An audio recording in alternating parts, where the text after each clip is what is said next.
When I woke up, the first thing I noticed was the pain, sharp and unforgiving, radiating from my ribs down to my spine like a lightning bolt frozen in place. My throat felt like sandpaper, dry from the breathing tube they had just removed. The hospital room was quiet except for the rhythmic beeping of the heart monitor and the faint sound of rain tapping against the window. I blinked slowly, trying to adjust to the fluorescent lighting. My mouth was too dry to speak, but I managed to whisper, "Water." A nurse appeared almost instantly. "You're awake," she said gently. "Don't try to move too much. You've just come out of surgery. You were in a pretty bad car crash." Car crash. The words rang in my head like a bell. I remembered the screech of tires, the sudden jolt, the unbearable impact, and then nothing. "You're very lucky," the nurse added, adjusting my fore. "The airbag saved you from the worst of it, but your ribs are fractured and you had internal bleeding. We had to operate right away." I barely nodded, still piecing things together. Then the door opened. I turned my head, slowly, painfully, and saw them. My mom, Linda, walked in first, her signature tan leather travel bag slung over one shoulder. Behind her was my dad, Gregory, wheeling a medium-sized suitcase. And then came Vanessa, my sister, dressed in an oversized hoodie, dragging the sleek designer luggage I had bought her last Christmas. For a second, I thought I was hallucinating. "You're awake," Mom said, with an odd brightness in her voice. "Good. We didn't want to leave without saying goodbye." "Leave?" I tried to sit up, but a sharp pain shot through my side. What are you talking about?" My voice came out scratchy and thin. Dad gave me an awkward smile. "Don't worry, sweetheart. You just focus on resting. We're still going to Florence." I blinked, convinced the painkillers were messing with my hearing. "You're still going?" Mom nodded, adjusting her scarf. "We thought about canceling, but you wouldn't want us to waste all the planning you did. Everything's already booked, right?" I stared at her, my brain refusing to accept what I was hearing. "But I'm in the hospital. I paid for that trip." Vanessa stepped forward, her arms crossed. "We've been planning this for months, Naomi. You were supposed to watch the apartment while we were away. Obviously, you can't now, but that's not our fault." Not their fault. I felt like I was in some alternate reality, watching a scene unfold that didn't belong to me. "You're leaving me here," I whispered, "in a hospital bed less than 24 hours after I almost died." "It's not like we're abandoning you," Mom said. "The nurses will take great care of you. You're in good hands." "And Vanessa really needs this trip too," Dad added. "She's been through so much this year." Something inside me cracked. Not physically, though it might as well have been. I'd planned every detail of this trip. Booked the boutique hotel by the Arno River. Reserved the olive oil tasting for Mom. The Tuscany vineyard tour for Dad. Even bought first-class plane tickets so they could travel comfortably. And now they were walking out the door with their bags packed, leaving me here to recover alone. Vanessa walked to the foot of my bed and placed a set of keys on the tray beside me. "You'll need to find someone to water the plants and check the mail. Try to hire someone reliable." No one said anything else. "No, I love you. No, we'll check in." Just a few quick goodbyes, and then they were gone. My family disappearing through the hospital door, dragging pieces of my generosity behind them. The door clicked shut. The heart monitor kept beeping. And I lay there, completely, undeniably alone. It didn't start this way. A year ago, I had just moved into my own apartment in downtown Seattle, tiny, overpriced, but entirely mine. It was the first time I felt like an adult. I had a stable job in digital marketing at a boutique agency called Creative Hive. My boss, Mr. Donovan, was gruff but fair, and I had finally earned enough respect to lead small campaigns on my own. I was building something for myself.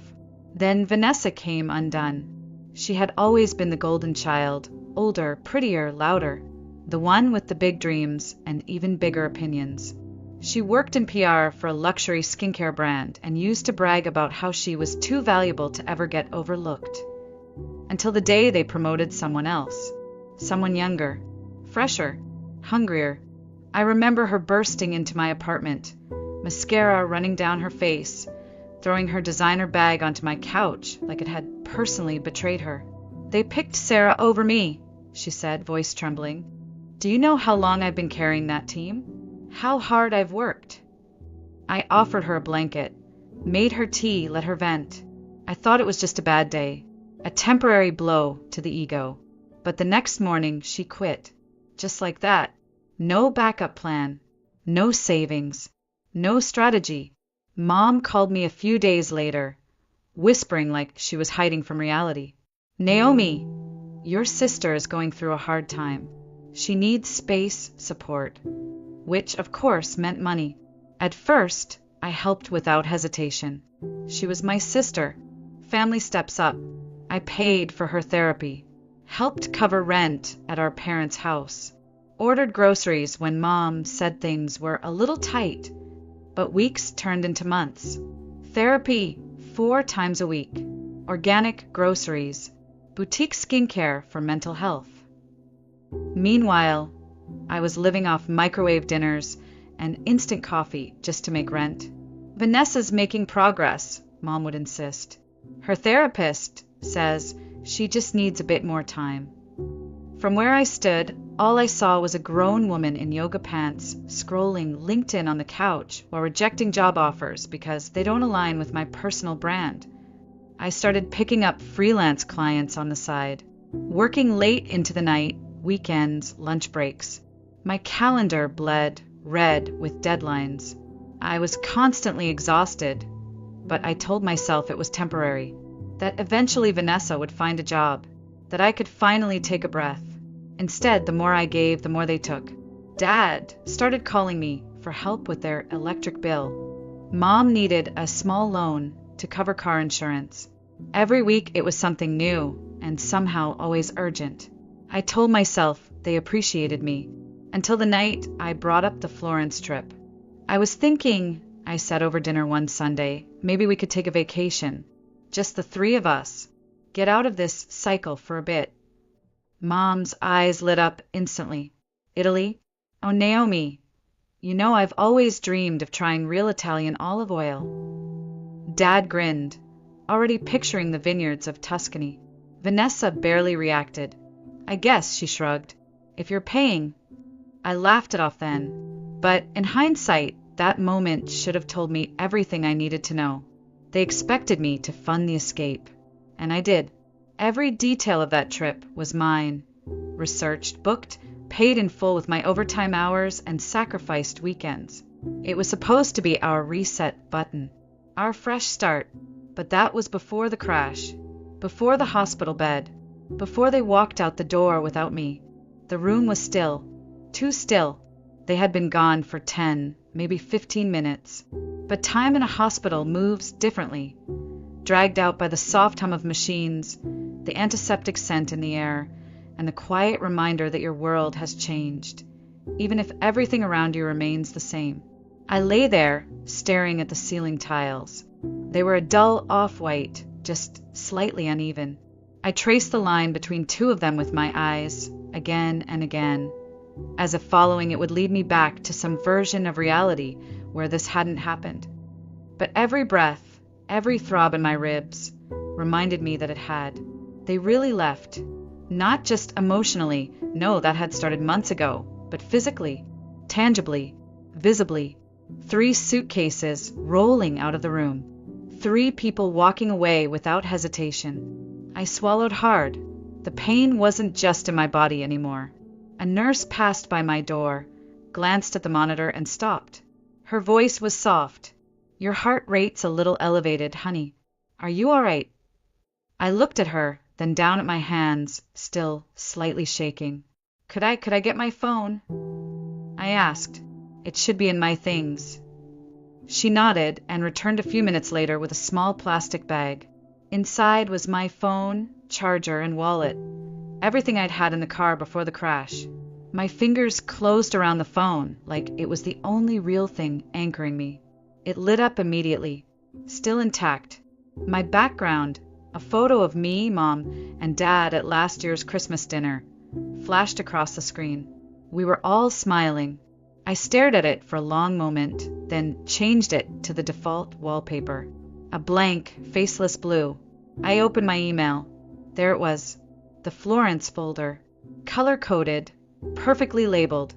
A masterpiece of my own making. Flights. Hotels. Tour confirmations. Restaurant reservations. Every single detail. And just like that, something inside me clicked. If they saw me as nothing more than a travel planner, a credit card, a background presence they could silence and leave behind, then fine. I'd play the part. I tapped the first email. The boutique hotel near the Arno River. I had booked a suite with a terrace, thinking Mom would enjoy sipping espresso as the sun rose over Florence. I canceled it.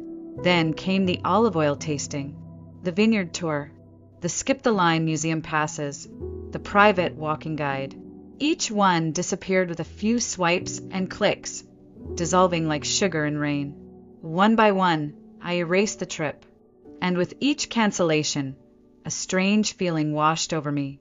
It wasn't satisfaction, not yet, but it was something close, like justice, or maybe clarity. The last thing left was the return flight. I hovered over the button for a moment, watching the screen breathe beneath my finger. I wondered how long it would take them to realize, up in the air, champagne in hand, imagining luxury, completely unaware they were flying into nothing.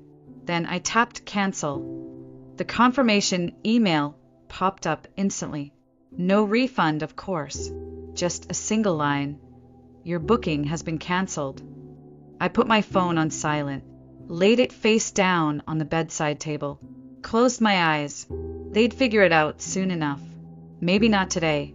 Maybe not until they landed and tried to check into a hotel that no longer had their name. But eventually they would know. And maybe, just maybe, they'd finally feel what it was like to be left behind. I woke just past 3 a.m, not from pain, but from a sound, low, persistent, mechanical.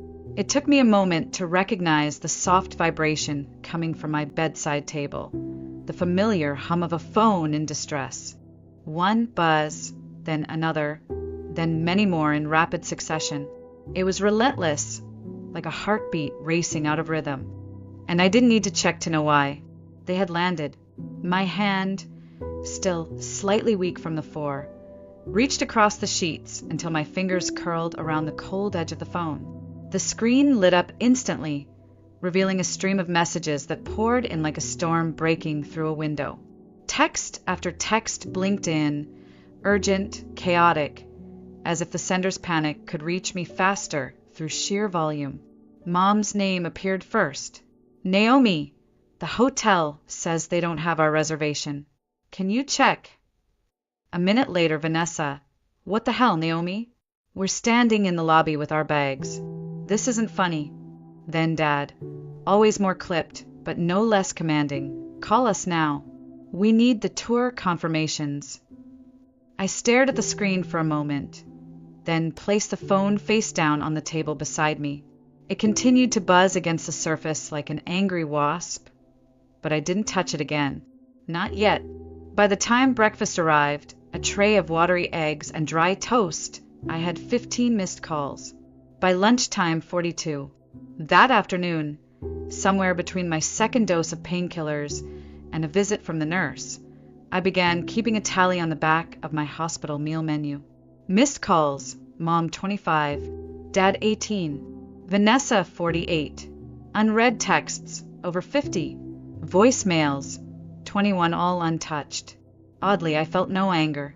That emotion had burned itself out somewhere between the surgery and the moment they left me here without looking back. Now, all that remained was a strange kind of detachment.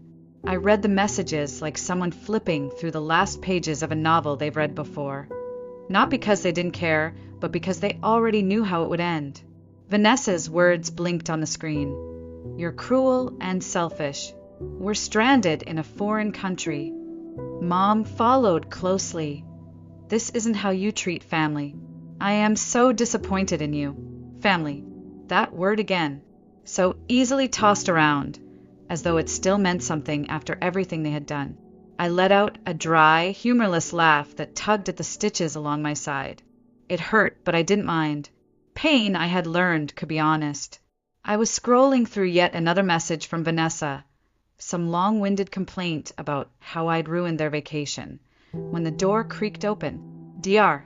Reynolds stepped inside, holding a mug of real coffee and a tablet tucked under one arm. His gaze moved from the tray of untouched food to the still-ringing phone on the nightstand. "Is that what I think it is?" he asked casually. I nodded once, not trusting myself to speak. He walked over, lifted the phone, and studied the name flashing on the screen. Mom, again, before sighing softly. "Naomi," he said, his voice calm but firm. "You've had over 100 calls in less than a day. This is a hospital, not a call center." I lowered my eyes. "I'm sorry." I tried to ignore it. He didn't reply. Instead, he accepted the call and held the phone to his ear. "This is Dr. Reynolds from St. Luke's Medical Center. Naomi is recovering from major surgery and needs uninterrupted rest. I need to ask you to stop contacting her." Even from across the room, I could hear the shrill pitch of my mother's voice on the other end. "I don't care about any surgery. Put her on the phone. She needs to fix this." Dr. Reynolds stared at the device in his hand, a flicker of disbelief passing over his face before he hung up the call without another word. Then, with measured patience, he slipped the phone into the pocket of his white coat. "You'll get this back after your next round of medication," he said simply. "For now, focus on healing." And just like that, the buzzing stopped. The silence that followed wasn't empty, it was sacred. For the first time since the accident, the room felt still. Not abandoned, not lonely, just peaceful. The next morning passed like a fog. Without the constant buzzing of my phone, time blurred into a gentle quiet filled with soft footsteps in the hallway and the occasional murmur of nurses exchanging shift notes outside my door. I let myself rest, truly rest, for the first time in what felt like months. No calls, no responsibilities, no decisions to make. The world could spin without me for a while. By midday, a gentle knock tapped on the door. "Naomi," a voice called softly. I turned my head and blinked. It was Tara from sales, Tara with the impossibly bright red hair and too much eyeliner for company policy. She stepped into the room, cautiously, followed by Leo from accounting, who carried a tray holding 2 coffees from the cafe down the street.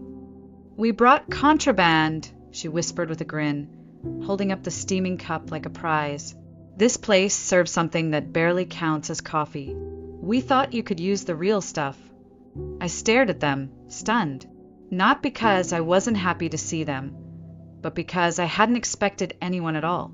"You didn't have to come," I said, my voice still scratchy from the breathing tube.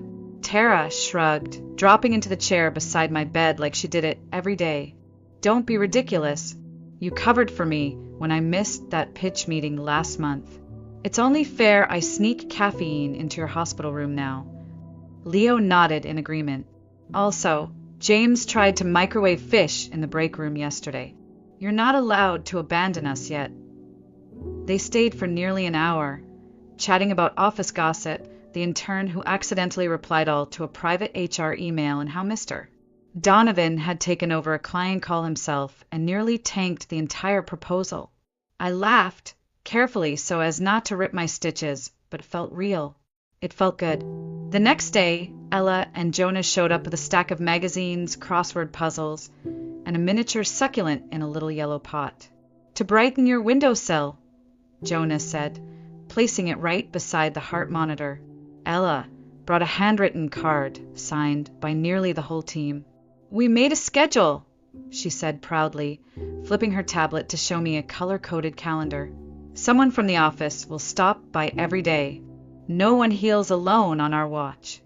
My throat tightened, not from pain this time, but from something deeper. Gratitude, surprise, maybe even love, the quiet kind, the kind that doesn't need blood to be real. They kept showing up, day after day. Cousin Ava, who I hadn't seen in almost a year, came by with a pot of homemade soup and a bag of cinnamon rolls. "I saw your mom's Facebook post," she said gently, rolling her eyes. "Don't worry, everyone in the family knows the truth."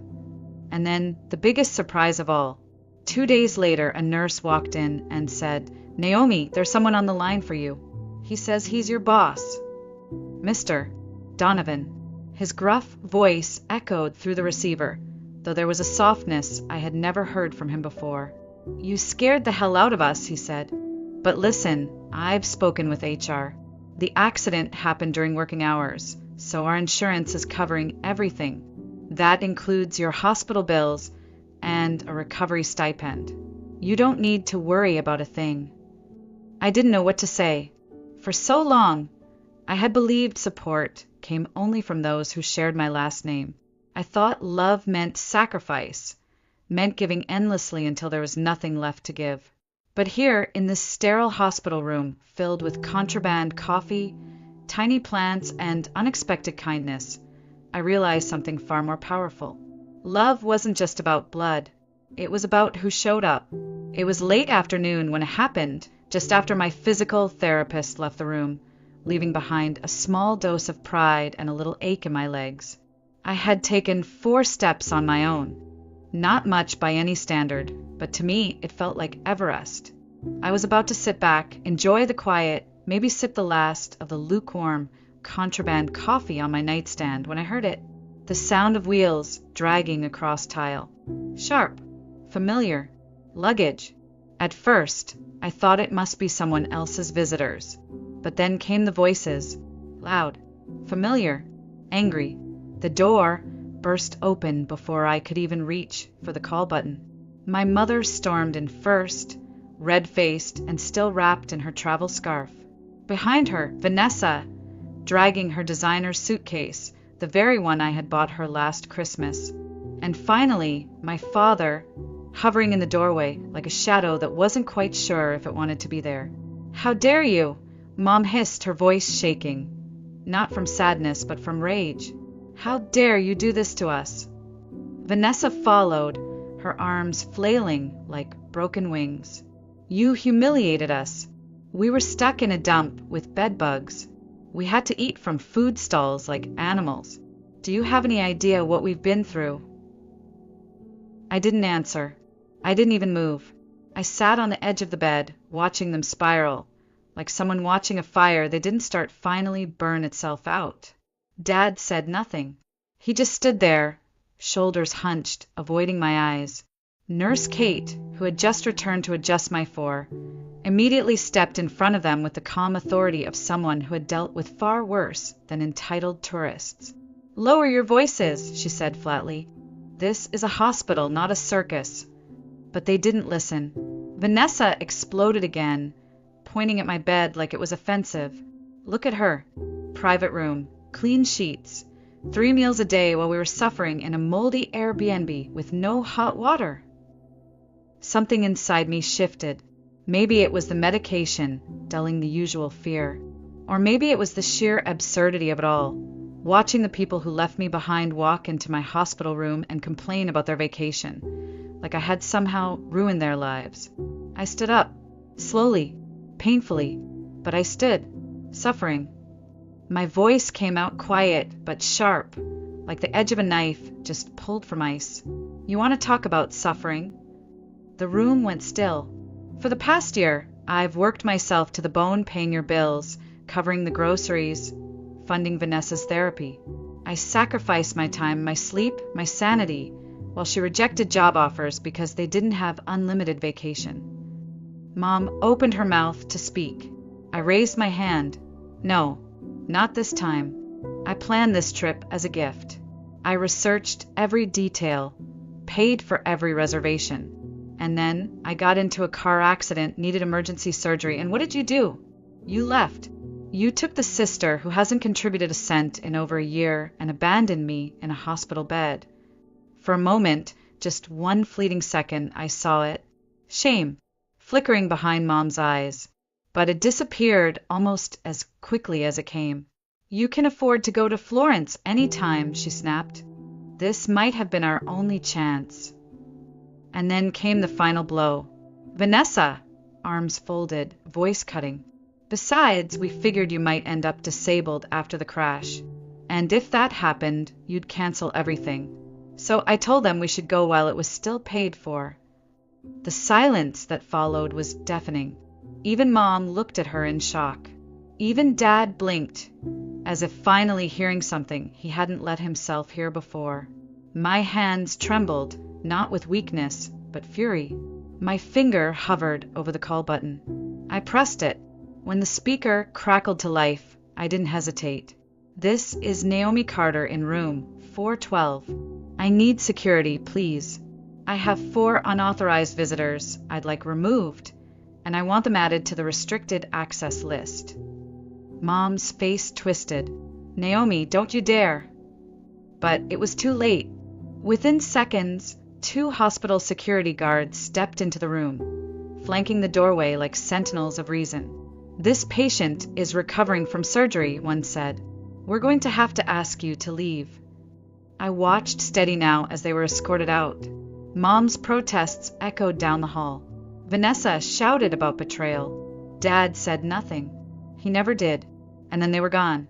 The morning after the storm, the room felt different. Lighter somehow, as if the air itself had been cleared of something heavy and unseen.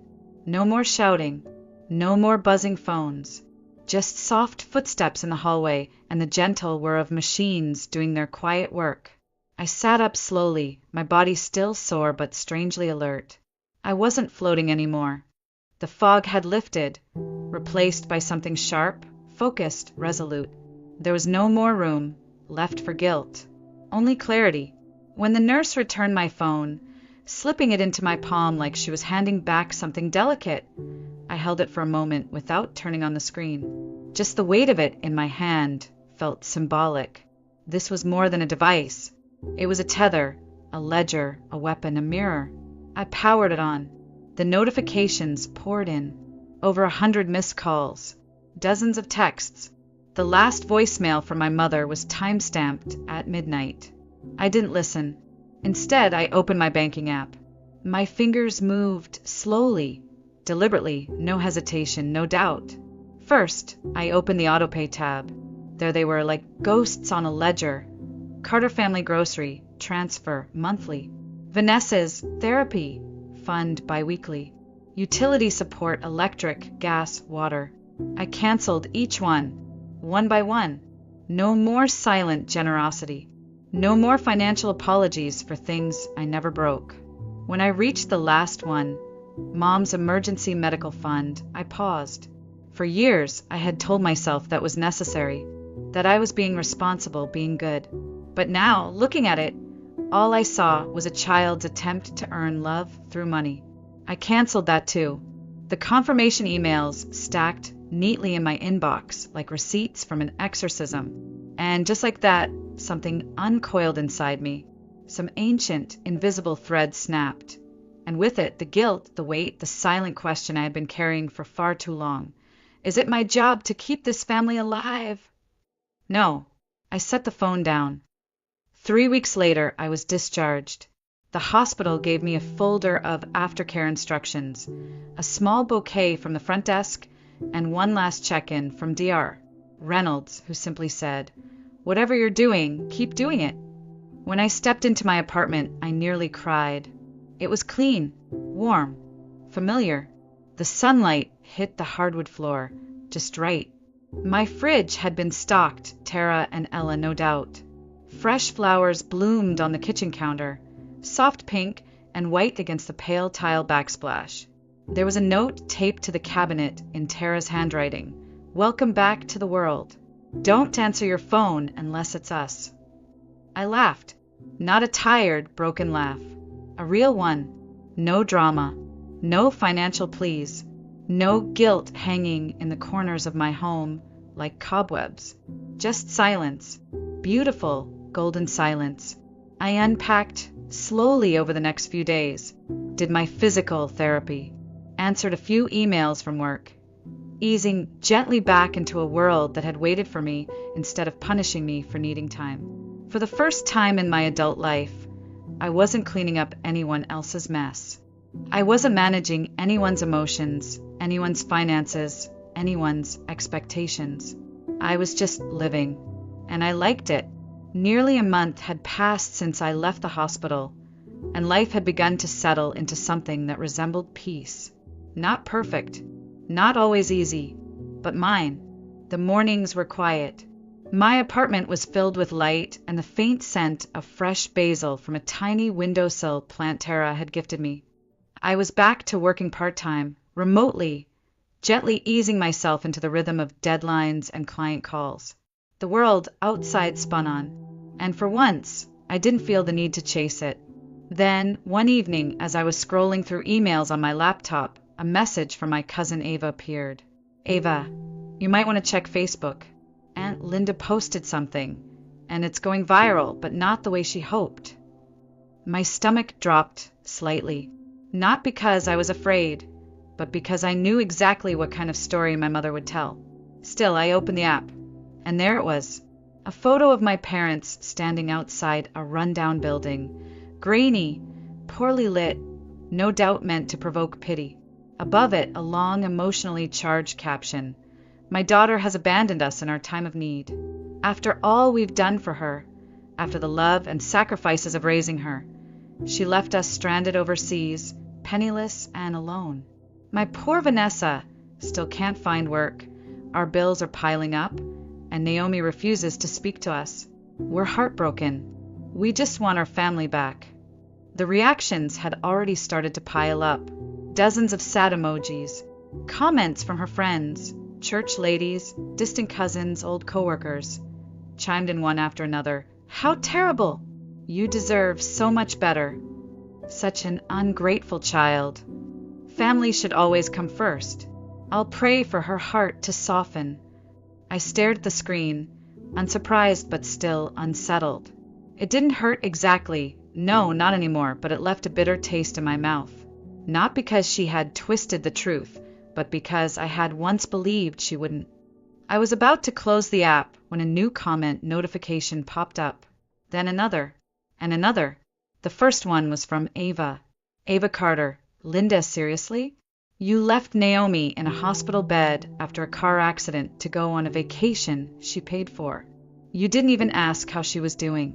Everyone in the family knows what really happened." Then came my aunt on Dad's side, then a cousin from Florida, then Ella from work, God bless her. Ella Myers, "Is this the same daughter who paid for your trip, your groceries, and Vanessa's therapy for over a year? Because that doesn't sound like abandonment to me." The comments kept coming. Not angry, not vulgar, just calm, direct truth. "Naomi was more of a parent to your family than you were. You don't get to call it abandonment when you were the ones who walked out first. Funny how you remembered she was your daughter only when the money stopped." It was beautiful, not loud, not messy, just truth, rising like sunlight over fog. I didn't respond. I didn't need to. The people who mattered already knew. The rest? Let them sit with it. I closed the app, and for the first time in years, I felt no urge to defend myself. It was a quiet Sunday morning when I finally opened the old email folder labeled Florence. For weeks, I had let it sit in my inbox untouched, just a relic of a trip that never happened. A trip that once symbolized everything I thought my family needed, and everything I thought I could fix.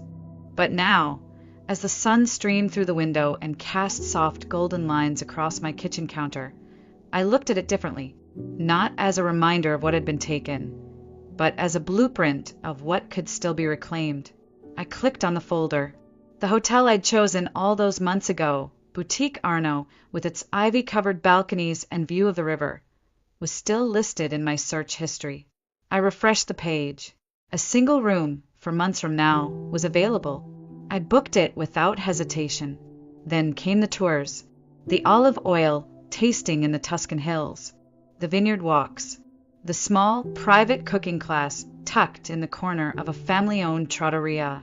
I booked them all, not for 3 people this time, just for me.